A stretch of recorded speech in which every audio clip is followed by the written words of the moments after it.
Right, good morning everybody. Welcome to our webinar this morning, where we're going to be presenting the initial strategic findings and the new 2020 personas from the 6th Annual National Clearing Survey, which is the UK's largest independent survey of direct application clearing students. So Kaz Nichols, our Director of Research and author of the report, is here and will share how the National Clearing Survey will inform your plans for 2020, as well as unveiling the detailed attributes, motivations and behaviours that were provided the updated clearing applicant audience segments. Since it was launched 5 years ago, the audience segmentations uncovered have become the industry standard for marketers, recruiters and HEIs nationally and have formed the backbone of hundreds of strategies. The 2019-20 edition of the report is the biggest yet, and we've partnered with over 40 institutions, analysed over 500,000 data points. So you're going to be hearing two voices today. This webinar is co-presented, so I'm just going to introduce myself first.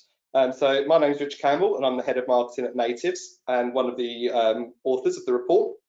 Previous to my role here, I've held positions as Head of Marketing and Admissions at specialist HE institutions and marketing management roles in FE and HE and FE. And I worked out this morning, this is my 15th clearing, so I'm starting to feel a bit like a veteran now. But during that time, I've seen lots of really interesting and exciting and stressful ways in which clearing has developed over the years. The other voice, and the person you're all here to hear from, is my colleague and the recent winner of the auspicious MRS Rising Researcher of the Year Awards, Kaz Nichols. Kaz, would you like to give a quick intro? Yeah, of course. Thanks for that, Rich. So as Rich said, I'm the Director of Research here at Natives, and I've been working on the National Clearing Survey since it started. So it's one of the first ever projects that I worked on and created at the time. So it's great to see how that's grown over the years and how we've had more and more people get involved in it and that we can share that data back with you. So yeah, we're really looking forward to sharing the results with everybody today. We've also got Ellie in the room who doesn't want to talk, but she is here, so give us a quick hello, Ellie. Hello, everyone. So before we start, I just wanted to remind everyone that when we host our webinars, we do publish them on YouTube after and send you out all the links. So if you're trying to make notes, then don't worry, you can watch and rewind at a later date. And also, if we refer to any other reports or articles in the press, don't worry, we will send everything out with a link to the webinar, the main report and any links to news articles that we refer to. I also really want to encourage you to participate, like comment, ask questions, challenge us, and we'll do our best to include and respond to them as we go along. But we're definitely going to finish with a Q&A session at the end. So you do have a little question box on your screen. So if you just wanted to say hi, that would be lovely for us. Know that you're all there and listening, and check that the Q&A box is working beautifully. Thank you very much. So why do we love clearing? It's our 12th year working in the sector as a business, and we've been running highly successful clearing campaigns for 10+ years. We have done great results for our clients, but it's also a really rewarding time to help students find their destination, which I'm sure is something that all of us can agree is like a really rewarding part of working in the sector. This is the 7th year that Natives have been running webinars on it, and between now and A-Level Results Day, we'll have done at least 3 webinars and 4 live events. So if you've come to one of our live events before Christmas, then thank you very much. And we'll be doing several more between now and April, so just keep an eye out for those. It's a huge day here. We make it really important. We're here super early. We work in shifts to make sure our clients' campaigns are a success, and you couldn't find a harder working team on the day. We're supported on the day by our experts and technicians from Google who are in the office with us, keeping our ad strategists and account directors, and by proxy you, in touch with developing trends on the day itself and how we can get you the best value and the best results with their insights. But today we're going to be launching the annual National Clearing Survey, which is the largest, most comprehensive and representative independent study of its kind. And it was created to better understand the clearing process and the journey from the point of view of the students. And by understanding influencing factors and the effects they have on students, institutions such as yourselves can optimize your strategies and ensure that you're targeting them on the right devices at the right time and on the right platforms. So Kaz and I are going to be running through the following agenda today, starting with the real headline stats from last year's UCAS recruitment cycle, just so that we're all on the same page. And then Kaz is going to share with us the main part of this webinar, which is the insights and audience profiles from this year's research. But first, a bit of a tradition now. Each year we ask our team here to make some bold predictions about what clearing might look like in 12 months' time. And then we take a quick look 1 year later to see how everyone's got on. So this is always a bit embarrassing for Kaz and I and whoever else we've managed to put all into the webinar. So the first one was universities that adopt a strong long lead nurture strategy that includes phones and covers the whole of clearing will perform better. So I think this is probably true based on the conversations I've had with institutions and the data we've seen from this year's survey, and generally what people are talking about. So I think it is true, especially with the students telling us that we're going to talk about a bit later in this, around how that those conversations that they're having with the staff on the phones, how they really impact their decisions and how that can be like a make or break on if they want to go somewhere. So making sure that that nurturing is really there on the phone. And then, yeah, I think each institution, you'll see your own data from where you've kind of implemented these, and then you can see how that might have impacted or affected maybe dropout rates of clearing students. And if you have implemented any long lead nurture kind of strategies, we'd love to hear about those and hear about like what you've done, and we'll talk about that and share that with the sector. Fab. Okay, so that's 1 point, I think. We're claiming it. Certain course areas are going to continue to decline. Institutions will need to make difficult decisions on investing their budget into demand versus potential. I think this is a hard one for us to prove or disprove based on what I've seen. We know there's like a lot of students that that you'll see in the main report, we're not going to go through that today, that have changed their course choice completely, deciding to do something else for like specific reasons. And we obviously know that the sector is becoming increasingly competitive, and actually institutions are trying to find like that niche. What is special about you? Why would someone come and study X with you over one of your competitors? So I think this is probably a much more of a longer term thing that we're probably going to see throughout the sector and how that's impacting it. Yeah, I think we sort of agreed beforehand, if you're marketing a course that is in decline, you're only going to have a tougher challenge, because it's going to just get increasingly difficult, as we'll sort of go in further detail later on in the webinar. This one was mine. We all took our names off them, but I'm going to have to sort of admit this one was mine because I'm sitting here. But for better or for worse, we'll see institutions adopting strategies such as ditching entry requirements, grades. I think marketers have a huge role to play in encouraging their institutions to think about the longer term impact this will have.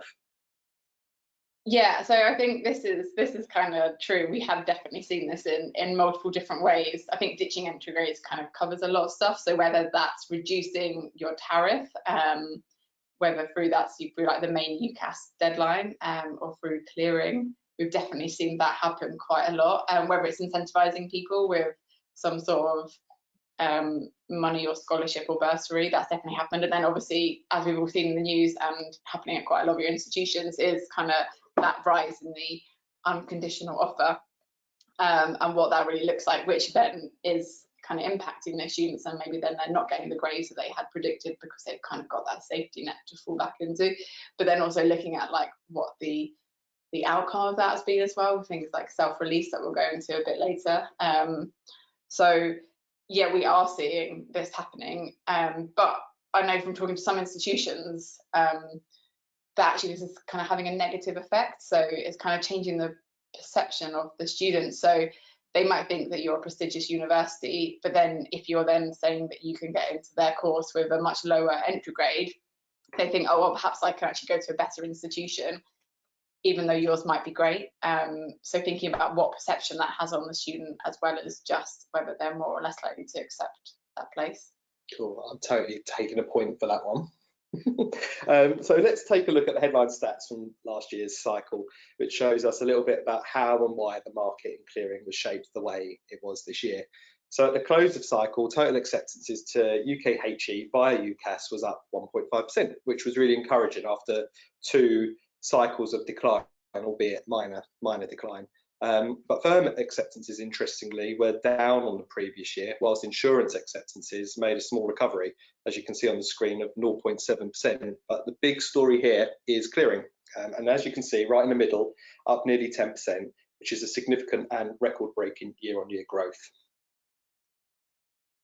So in 2019, we continued to see the pressure on the UK market, which is highlighted by the trend in a small year-on-year decline.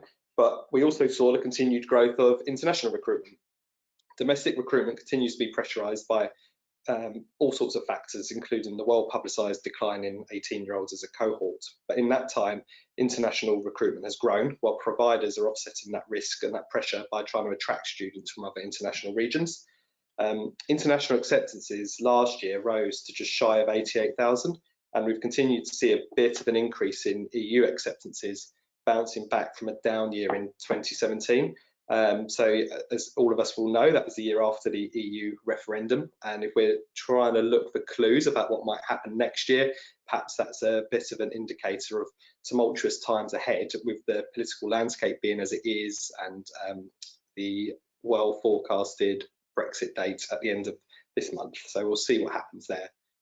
But that's something we see here at Natives HQ as well. So where we're seeing great results for campaigns that we run are regions such as Nigeria, European territories as well, and of course China, which is still the powerhouse of international recruitment. So if you haven't already read this, then there's a really sort of nice article on the PI International, which kind of sums it up quite nicely, which is based on the first release of HESA data, which is out now, and gives you a really nice view on where those international markets and opportunities are developing. So whilst China is still the largest territory, accounting for 35% of all non-EU enrolments, India is the fastest growing with 42% increase. And like I say, I'll link to that article in the post-event comms as well for you to read. Yeah, and it's really similar when we've looked at clearing data as well. So increases from not just domestic students going into clearing, but also EU and non-EU students as well. So clearing is becoming more international and thinking about your campaigns not just on a domestic level, but on that international level as well, and how we're going to recruit those. So it's becoming much more difficult and bigger. Okay, great. So let's just break those numbers for clearing down. So as you can see, direct to clearing is still a big news for institutions, with growth year on year of 12%. And I know Kaz is planning to go into great detail shortly about how best to understand and engage this particular audience segment. But another standout stat is the bounce back in the main scheme of clearing, and that's something to be aware of, as for the last few years and cycles, we've seen either a decline or stagnation of main scheme clearance acceptances. But as you can see here, that number has increased by nearly 10%, which is a new record, our record-breaking clearing year. And that's kind of interesting and understandable when you think that the increased pressure on institutions to not release students back into the system and to convert those applications. You can understand why, with other factors at play, of course, that this number has been in decline in previous years. And then we can discuss and sort of theorise about why that bounce back might have happened. Is it because of the introduction of the self-release option, or is it for other factors at play? So talking about the self-release option, the decline your place was available to certain cohorts in clearing this year for the first year, and this gave this group of students a lot more flexibility and allowed the institutions to sort of free themselves up and not have to deal directly with withdrawals. But fundamentally, this move to put back more power into the hands of students was one of the factors that led to a significant increase in students being active in clearing this year. And as you can see on the screen, those numbers were significant. And another interesting trend is that 73.3% of those that self-released were accepted onto a course they hadn't applied to in the main scheme. So we're looking for a completely new opportunity. So we're going to talk through this in the webinar as one of the key findings of this year's report. But all of those trends mean that as marketers, as recruiters and admissions professionals, we're all going to have to work even harder to not just recruit applicants in the first place, but retain them throughout the entire recruitment cycle so that they end up as bums on seats at your institution. Yeah, it's interesting with the self-release, isn't it? Because it's less resource technically for yourselves in terms of not having to deal with those phone calls, but then you're also missing the opportunity to understand why that student's made that change and that like opportunity to try and change their mind. So it's much more negative, I think, than it is positive for the sector. Yeah, but much better for the students themselves, and we need to kind of think about them a lot more in this as well. Yeah, it's a real game changer, isn't it? And for just the first year, where perhaps it wasn't as highly known or publicised, or the sector didn't know particularly how to react to it, you can just see how dynamic that is already. Yeah, well, I think it was definitely a surprise for most people. Yeah. So great. So we're now going to go into the data from this year's National Clearing Survey. So firstly, I just wanted to say thank you to everybody that took part. I know there's quite a lot of you on the webinar with us today. And obviously we can't do this without you, so we really appreciate the time and effort it takes you internally to send out the email, send the survey out, and hopefully we can have more people take part next year as well. So if there are any questions, like, please let us know. So let's go into some of the stats of the survey. So this year we conducted 3,800 surveys, that's a lot of Excel, but the team love Excel, so it is fine. Maybe a bit less so after doing this, but yeah. So that was 500,000 data points that were analysed. As I said, so we partnered with 40 different institutions, which was 3 and 5 Russell groups, 1 and 4 post-92 institutions, specialist institutions, also institutions, so HE at FE and other universities as well. So it was really quite a wide range of different institutions. And when we kind of look at the data, we can actually see that respondents came from 153 different UK institutions. So that's where, like, the survey might have been sent out to everyone who applied at an institution, and then it's gone to people that maybe didn't enroll there. So we have got that really wide kind of range of institution types, the geographical split, which makes this data really reliable and robust for us to be able to use and then base the decisions on and make sure we're all making the best decisions possible for our institutions for this year's clearing strategies. So we're just going to look now at the different personas and kind of what the audience looks like in general. So this is a nice map with a lot of dots on, but you can basically see where the students are from. So we've got lots of students from England, we've got students from Wales, Northern Ireland and Scotland there. So we have got that geographical split, more predominant in England here, and you can see around like the big like cities, it's quite high. But yeah, we've got students and all the different types of students as well from across the UK, which is really great to see. On average, a clearing student was 20.2 years old, so a bit older than last year. And we kind of see that, as Rich was talking about earlier, with that rise in the direct applicant and that increasing the age. A similar gender split to last year, so 62% female, 37% male, and then 1% other. And then on average, they had around 110 UCAS points, so just a bit less than freebies there. So that's kind of what the average clearing student looked like. But what you really need to do is look at what your clearing students are and see what the average for your institution is and what those types are. So we're kind of going to go into the personas, and anyone who took part will have received a bespoke kind of Excel data file, which kind of has all of your personas in that, so you know exactly who it is you're trying to recruit, what they look like, and how you can best engage with them. So this year we really wanted to take a step back and reassess what the personas were, what the segments should really look like. So we established these back in 2016, and we wanted to make sure that they were still true. So I had the team looking at lots of different ways to segment the data, looking at lots of statistical tests, analyses, and to see actually, are these still true? Are these still valid? Are there different segments we should be looking at? Are some of these redundant now? And after a lot of analysis, we ended up back with these. So these ones were still the ones that we felt were distinct, that were true, that had differentiators between them that we could really kind of understand and get our heads around and actually apply to the sector. So we established these in 2016, so the second year of the National Clearing Survey. So it's really good actually that they haven't changed, because then it means we've now got 4 years of data where we can benchmark these and see how they're changing and how they're growing and declining, and what that strategy looks like for each institution. What's really great to add, as well as the robustness of them standing up to your sort of increased analysis this year, is that the profiles and the segments have stood up to become the industry's norm for strategies, clearing strategies. So we see institutions that we don't work with, or even other agencies that adopt these as the sort of go-to market personas, which is great. So it's really sort of satisfying to see that these are standing up to huge scrutiny and that they're working for the sector. Yeah, definitely. We created this report for the sector to be used by the sector, so it's really lovely to see that it is being used. That's always what we want, so that is really good. So now we're just going to go into each of these personas in a bit more detail so you understand who they are. So firstly, the traditional clearing student. So this is a student that's gone through clearing not of their own choice, but because they haven't achieved their the grades that they were predicted. So they either didn't get their place at their firm or insurance or both. This accounts for 41% of the sample, so they're the biggest group that we have. On average, they're 18.5, so they're also the youngest group.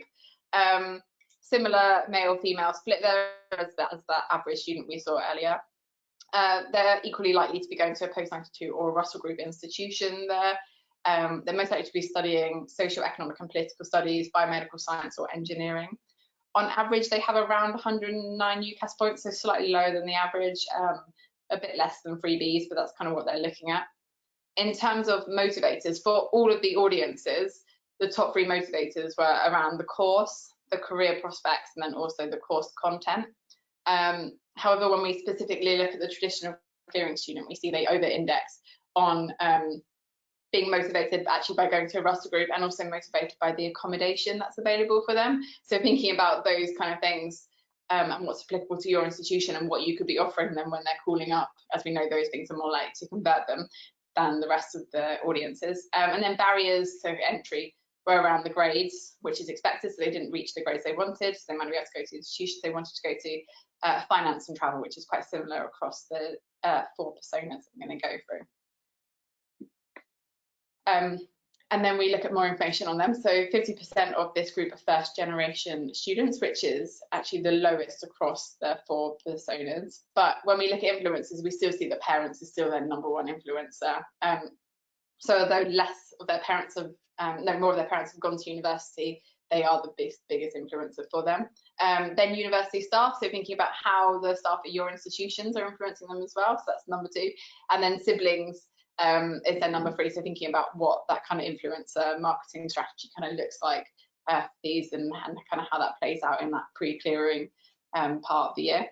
In terms of top social media, they use Instagram, Snapchat and YouTube on a daily basis. They're the top 3, and that's quite similar across each of the audiences. They tend to be a bit more of a mid-researcher, so they're starting their research July time or just after exams. That's when a lot of them are starting it. Some of them are starting it earlier, some of them are starting it a bit later, but when we're thinking about when you want to be spending the most, like the majority of your budgets in that pre-clearing area, it is more around end of exams, July time for this group. And then also then bringing it back to how they're feeling. So before they secure their place, they're anxious and they're stressed, which makes sense because they didn't want to go through this process. It's something that's like forced upon them. So they are the most negative out of the 4 audiences. But then after they've secured their place, they're relieved, they're happy, they're calm, they're excited. They are still a bit nervous because they might be going to an institution that they've not heard of before, that they've not visited before, which is very likely. So there's still a lot of nurturing there that needs to happen to make sure that they do enroll and they stay at the institution, as these are kind of the most negative group. We then move on to the direct applicant. So this is the next biggest group, so it accounts for 1/3 of all students that we see. On average, they are 22.5, so the oldest group in the sector. They're slightly more likely to be female on average, 60% there. And then they really like to be going to a post-92 institution at 64%. And then the next most likely is a Russell Group of 14%. But as you can see, that's quite a big shift compared to the traditional clearing student. On average, they have about 103 UCAS points, so that is the lowest across the groups. But we are talking about a potentially more mature audience here that maybe don't have A-level or they've got different qualifications. So thinking about what that strategy looks like in terms of converting them. In terms of motivators, so those top 3 are still the same around the course, the career prospects and the course content, but actually being close to home and the funding that's available to them, they over-index on, so they're more important. So again, thinking about those things in any kind of marketing communications, any phone communications, what's going to really kind of convert those students is around those things as well. And then grades, finance and time are the barriers there for them. So 63% of this group are first generation, which is the highest out of all the groups. However, their parents are still their #1 influencer, with friends being the second and then uni staff as the third. They're the lowest daily user of social media. They're still quite active on it, as everyone is, but they're the lowest out of all the groups. So Instagram, Snapchat and YouTube. And what's really interesting here is that previously Facebook used to be in this top 3. So this is one of the first years where Facebook's not in one of their top 3 daily usages. They're a late researcher, so they're more likely to start their research in August or even post clearing. So there's less time pressure on them there, and so there's more activity that can be done to kind of engage and recruit this audience post clearing, as long as they kind of know about your brand already. And then in terms of emotions, they're anxious, they're nervous, but they are also excited before they secure their place. So this is they're opting to go through their process. They want to go to university. They might not have thought this was possible for them before, based on a change in their grades or a change in their circumstances. So they are excited about it. So thinking about how we can really engage with them on that level. And then after they've secured their place, they're happy, excited, nervous, proud, and relieved. So much more positive kind of view, which we kind of see across all 4 personas. We then move on to the next group, which is the mind changer. So they've gone through clearing for more like socioeconomic reasons. So they didn't have to go through clearing, but they've decided to go through clearing because they changed their mind on the course, the location, or the institution that they wanted to go to. So this accounts for 22% of the sample. So around 1 in 4, 1 in 5. On average, they're 19.8, so a bit older than that traditional clearing student, but they're much younger than the direct. Again, they're more likely to be going to a post-92 institution here. In terms of their motivators, things that they over-index on are the location and also knowing others there. So thinking about those 2 things when we're talking about them, it's going to be really important. And then on average, they've got about 115 UCAS points. So they're much higher than the average, with an extra like 5 UCAS points. And so they might be looking to kind of step up maybe what they were going to be doing before, or maybe pick a more difficult degree. 60% of this group are first generation. The influencers, like the other groups, are parents, friends, and university staff. Top social media, very similar, but more active on social media than the direct applicant is. They again tend to be a bit more of the late researcher, thinking about what they're going to be doing tends to happen more in July, August time. And then in terms of emotions, they're anxious, they're nervous, they're stressed before they secure their place. My voice is going. Keep going, Kaz, keep going. This is like just a sign for me to stop talking. Which makes sense again, because like they are putting themselves through this process. They've already secured their place, they've already been accepted at their firm or their insurance, but they're actually choosing to go through this process. So that would make you anxious, because then you're potentially changing everything, but hopefully for something that's going to be suiting you more. And then afterwards, they're happy, excited, nervous, calm, and relieved. So again, really positive post securing their place. And our final group is the adjustment student. So they are going through clearing again, proactively. It's their decision that they want to be doing this. And they're doing this because they've actually received better grades than they were predicted. So they're looking to kind of go to a better institution, or a more prestigious course, or higher ranked place. This is a really small percent of the sample though, so 4% overall. However, for some institutions, obviously this will be a much bigger audience for you. On average, they're about 18.9, so they're the 3rd oldest group, but they're still quite young. Similar gender split to what we've seen before. They're most likely to be going to a Russell Group institution, which is different to the rest of the groups. On average, they've got 128 UCAS points, so again, they've got the highest number of UCAS points there as well.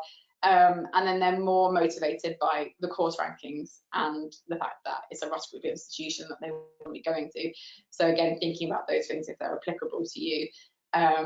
Or if they're not, then maybe this isn't the audience that you want to be going for. So making sure that you're spending your marketing budgets on where you've got the best option to be able to recruit and nurture and engage these students through. They're quite money focused, so some of their barriers are cost, money, and travel, which is a bit different to some of the ones where it's more grades related. They're not really, grades isn't really a barrier for them because they've actually done better than they thought they would. So it's more about that kind of funding situation. 61% of this audience are first generation. We see here that parents and friends are 2 of their top influencers, but also their teachers. So where their FE institution, their teachers. So this is different compared to the rest of the group. So actually, what does that kind of outreach program look like at your institution to those feeder schools, and how are we making sure that your name is being spoken about from those teachers, because that is someone that's going to influence them, which is different to the rest of the groups. They're the most active on a daily basis on social media, again with those top 3 platforms, same as everyone else. Also, they're an early researcher, so they are starting their research in they're starting it before May, they're starting in April during exams. So thinking about what that content needs to be there, how you're going to be raising the awareness of your institution for all these different like platforms and sources. And again, they've got quite similar emotions to the mind changer. So they're nervous, they're excited, they're anxious. So they're excited because they've got better grades, they've got the possibility of going somewhere better if they want to. But again, they are putting themselves through this process. So they still want to make sure that they do actually get a good institution that they go to and they've made the right decision. And then afterwards, they're happy, they're excited, they're proud, and they're relieved once they've got their results. So those are the 4 profiles. And all of this information will also be in the report as well. So we're now going to jump into some of the key findings and like segmenting this where like appropriate by the different personas as well. There's more key findings in the overall report. These are just like a little tease. Yeah. I say little, there are 6 in here, so there's still a lot more listening to me. Okay, but Richard's going to jump in. I will, yeah. I'm going to, when I see Kaz's voice going, I'll jump in. So, finding 1. So applying for UCAS as a direct applicant is now an active choice, and this is kind of what we've seen in the UCAS data, is what we were kind of talking about with the personas earlier. But it is very much an active choice, and we see 1 in 3 NCS respondents are direct applicants, which is in line with the kind of UCAS data, slightly higher in the NCS, but overall it is quite in line actually, and that audience is growing. And we also know from research that we did earlier this year, we found out that 40% of students said that they would prefer to apply to university with their actual grades, not their predicted grades. So I know there's lots of news stories and potential change to like legislation, and looking at actually how do students apply and does the current way make sense?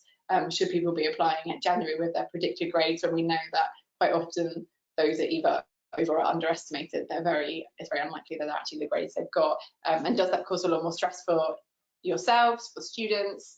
And really, what should that look like? So it's really interesting that students are already telling us now that they would prefer to apply with their predicted, with their actual grades, which is kind of what we're seeing reflected here in this clearing data. This is what they're doing. I'll make sure that blog's included in the email we send to you guys after this webinar, so if you haven't read it, you can catch up on that research we did. And then so we want to look at like what market share looks like. So we can see here that all of the groups have declined in market share, apart from the direct, which is really kind of scooping quite a lot of that up. So that direct audience is growing. It's growing at a faster rate in the NCS data than in the UCAS data than we've seen, but it's roughly like in line there. And all the other groups have declined. We know from UCAS data that the adjustment student has declined by a third, which is represented here, from 6% to 4%.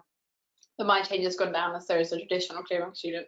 So we anticipate kind of that direct like persona increasing more and more each year, thinking about what their strategy is, because they are probably the hardest group to try and engage with, because they don't necessarily know they want to go to university until August. So you're not going to have their information to talk to them beforehand. No, I think it just emphasises the importance of collecting data from every touch point that students have with your brand, of your institution, and use it earlier on in your campaigns. It's a bit anecdotal, but I used to work at an institution where this was by far the most important segment for us, and as you find working at your institutions, students who are direct applicants can sometimes make decisions 2 or 3 years in advance of coming to your institution. They just have circumstances that mean they can't apply at the time, and they feel like they drop out of the blue in August, September time with an application, yet they've actually been on a really long journey with you and your brand. So it's just really important to sort of tell those long-term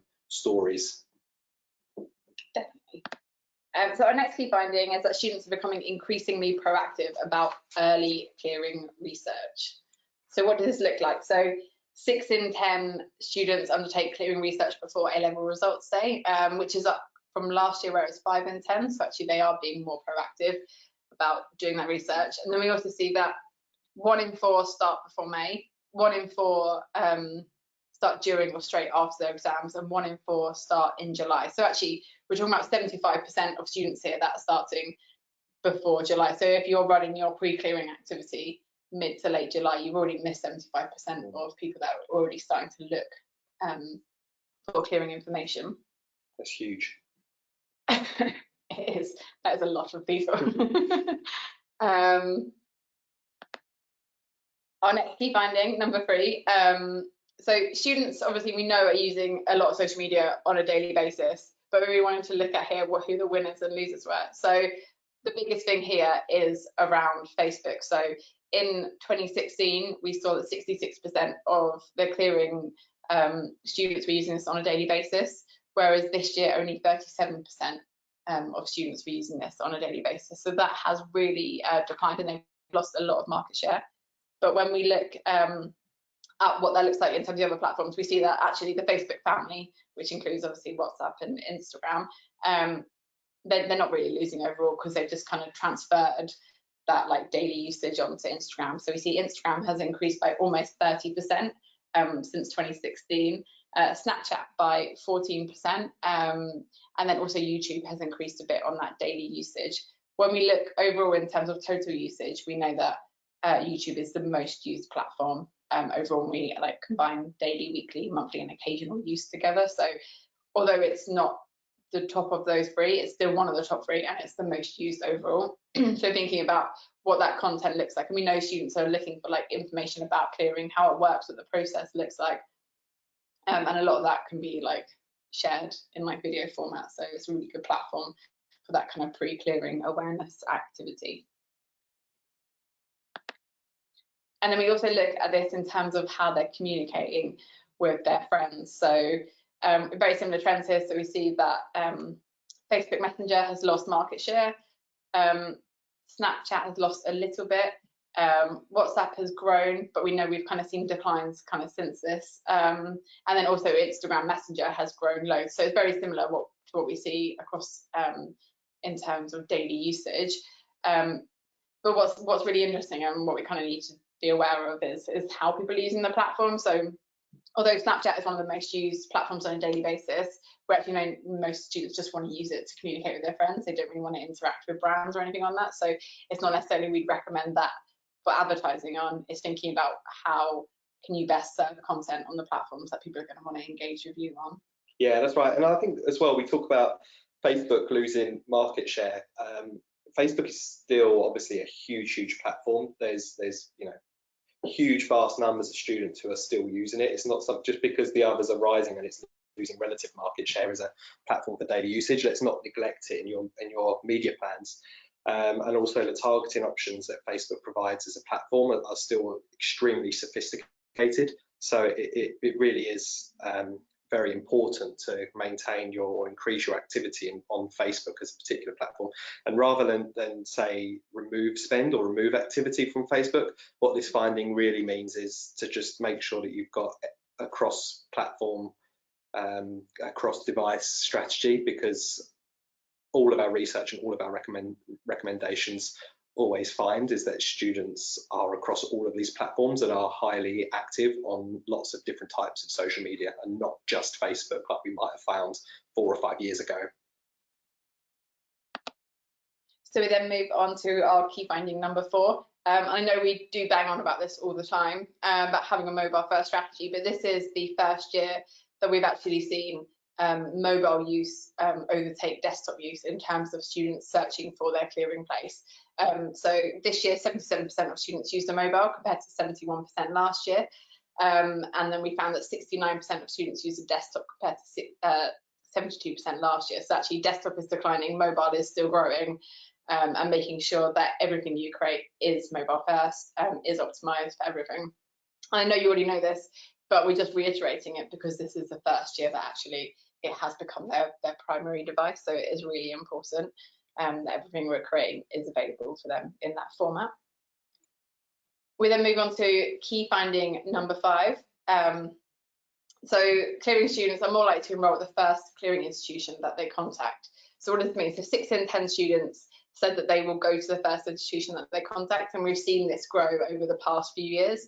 So they are becoming more decisive and more empowered, and they kind of know what they want to do. And I guess that less of that control is in your hands, because they're already kind of making those decisions. And then when we look at that across the different groups, we can see that on average, the average kind of clearing student contacts 2.88 institutions, so just less than 3.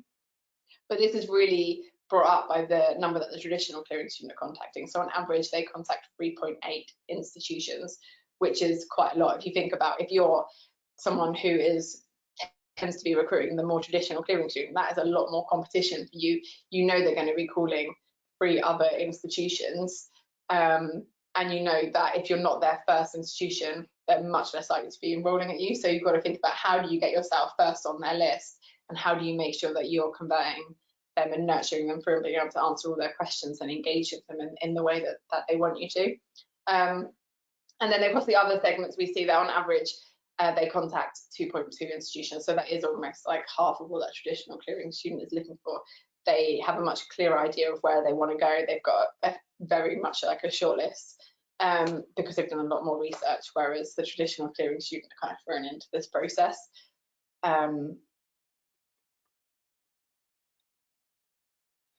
Yeah, and I wanted to sort of reflect on that and have a look at what that looked like in terms of advertising.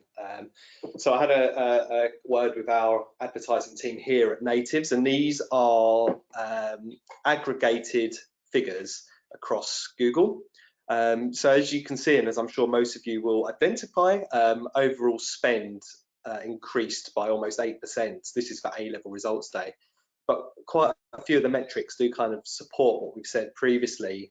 Clicks on ads increased by 12%, whilst impressions decreased by 23%. So what that tells me is that institutions that work with Natives are getting smarter about the creative that they're using, the targeting, the audiences, the data that they're holding, and the call to actions on either the ad and the landing pages that they're sending people through to, which we can see here as well, that calls increased by just over 20% to those institutions, whilst CTRs and CPCs, well, CTRs increased and CPCs decreased.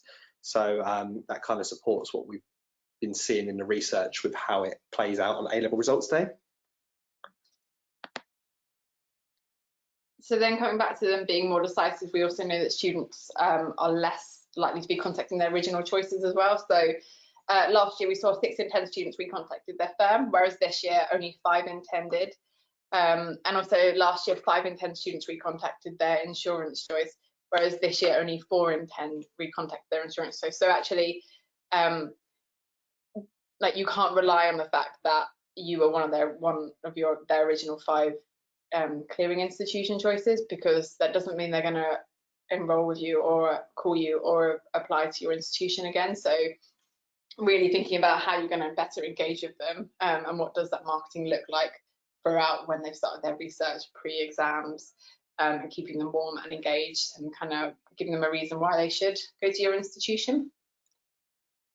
And then the final point on this key finding, so as Rich spoke about earlier, we found that 4 in 10 of the respondents used the decline your place button to enter clearing. So actually that power is more in their hands.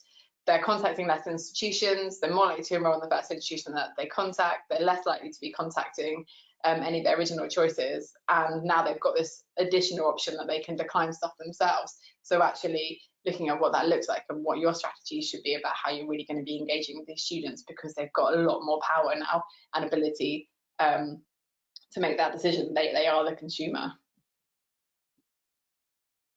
And then what that looks like across the groups. So we saw that 77% of the adjustment student used the decline your place button, the mind change is 61%, and then the traditional 30% where they're declining more of their like insurance choice there, and the direct applicant obviously is not relevant to them. Key finding number 6. So we talk about this a lot, about investing in tech or investing in different methodologies or ways to talk or engage with students, and that is really important because some students do want that, but actually 4 in 5 respondents told us they didn't want to secure their place through live chat.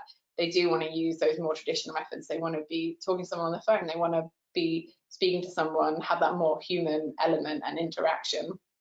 And we know that at the end of the National Clearing Survey, we asked students just like a capsule, like, is there anything else you want to tell us about clearing?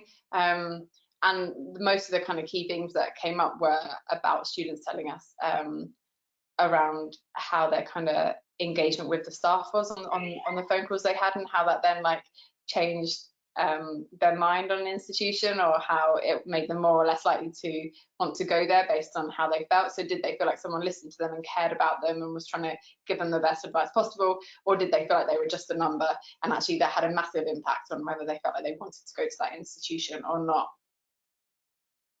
Which I think really nicely feeds into our final key finding, which is about how students feel. So this is before they've secured their place. All of the orange here is negative, all of the white all of the orange is positive, and all of the white is negative. So we can see here that actually this is really white. Actually, there is a lot of negative, and people are feeling worried, they're feeling scared, they're feeling stressed, they're feeling nervous, they're feeling anxious. There are also people feeling like excited as well. We kind of spoke about those groups where it was their decision to go through clearing, but actually we need to think about these people as being humans. And I think often when we think about targeting people, like, oh, let's target by like age or gender or like location, but actually what's that messaging that we're using? How are we kind of using the information that we know here about how they feel and feeding that into like the copy of the message that we use to make sure people feel reassured that the people that they're talking to on the phone know these people are worried.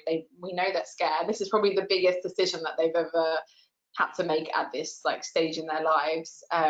So we really want to make sure that we are reassuring them and nurturing them through that process. And then when we look at when they've secured their place, obviously it's much more orange. They are happy, they're relieved, they're excited, they're really looking forward to what those next steps are.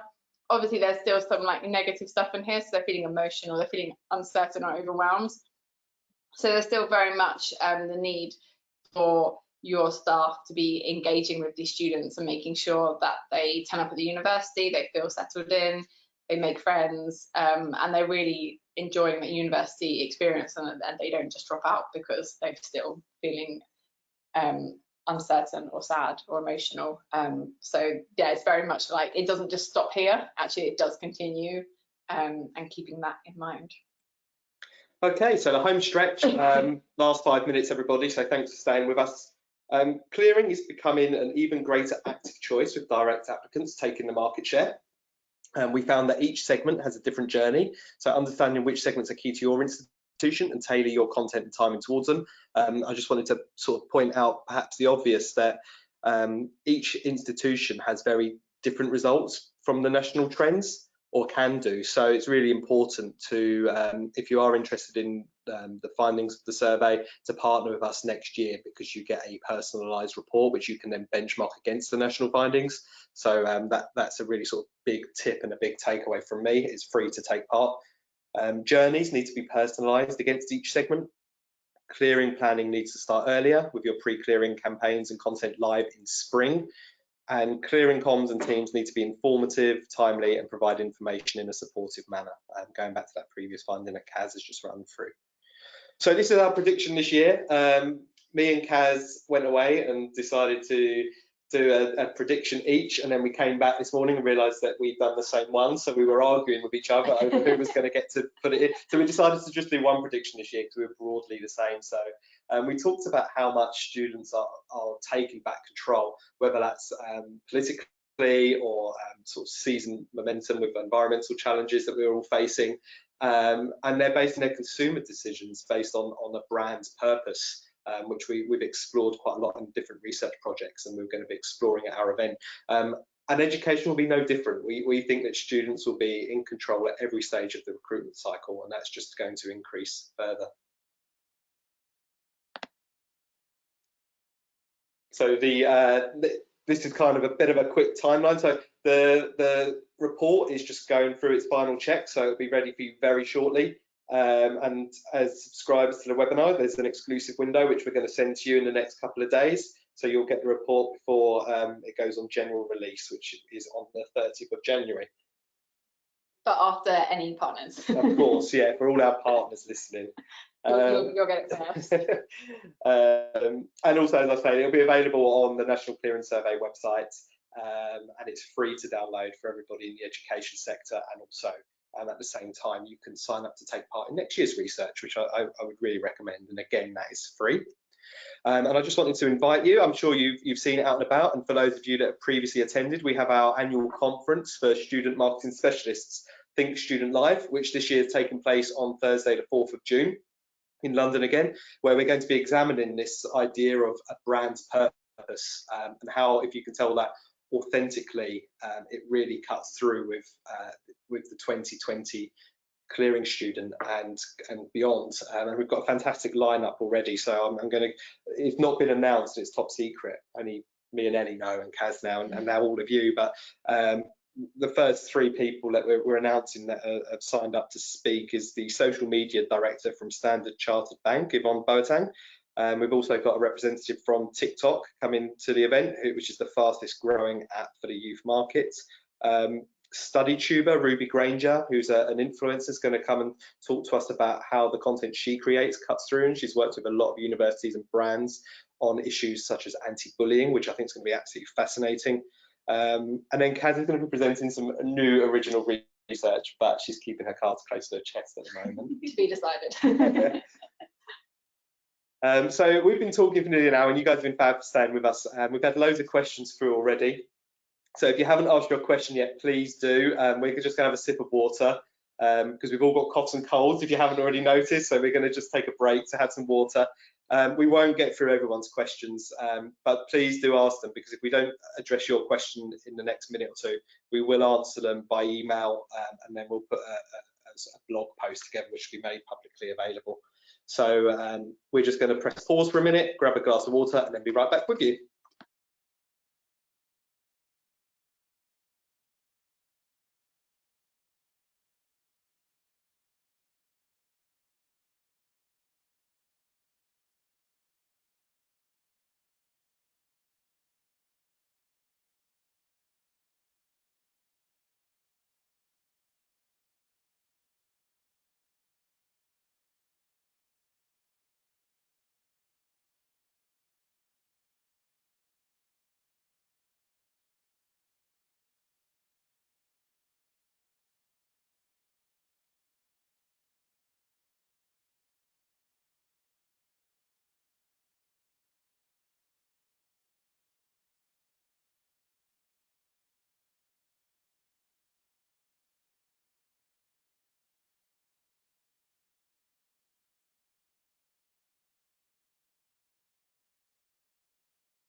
Right, hi everyone, we're back.